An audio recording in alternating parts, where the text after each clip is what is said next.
Мінекей, туғандар, мор тазалайын дегендер. Мінекей, қаратшы.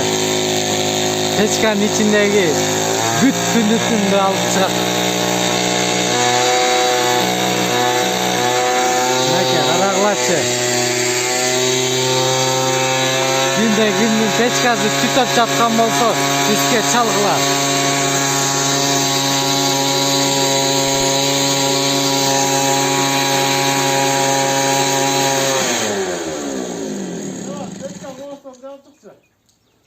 Мына достор, ушинтип кыштын күнү там башыга чыгып, морубузду тазалап беребиз.